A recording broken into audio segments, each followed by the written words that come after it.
Grâce à cette exposition, on a découvert vraiment l'importance du manga de sport dans la société japonaise. Il y a une transmission comme ça aussi qui est importante d'émancipation des femmes.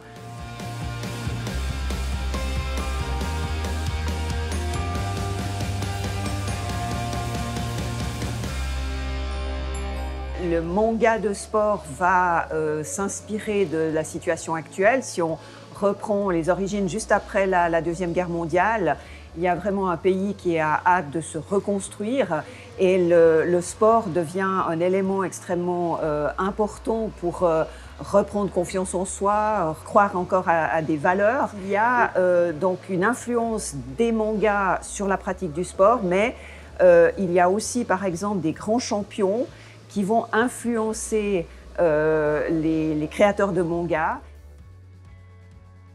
Surtout, il y a différents types de mangas de sport qui vont apparaître. Il y a des mangas qui vont justement favoriser l'apparition de sports occidentaux ou l'occidentalisation de certains sports.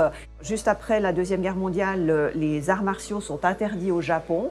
Il faut attendre les années 50 pour qu'à nouveau ils puissent apparaître, mais d'une autre façon, et notamment à travers le judo. Après, il y a un autre type de manga de sport, avec Olive et Tom, justement, où on peut suivre une balle sur plusieurs pages. Donc, c'est des balles absolument irréelles. Où on a une décomposition du temps, une décomposition du mouvement extrêmement intéressante. Et là, on arrive à une représentation du sport aussi extrêmement intéressante, où on voit que le sport, c'est du mouvement et qu'on peut représenter ce mouvement sur plusieurs cases. Donc ça, c'est intéressant. Donc c'est un univers qui permet aussi de mieux comprendre l'essence même du sport par l'iconographie qui est proposée dans les mangas.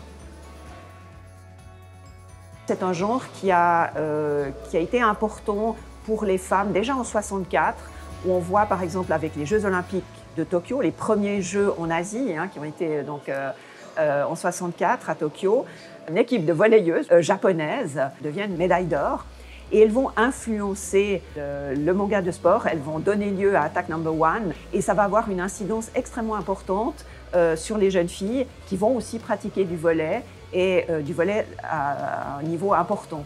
Donc il y a une transmission comme ça aussi qui est importante d'émancipation des femmes.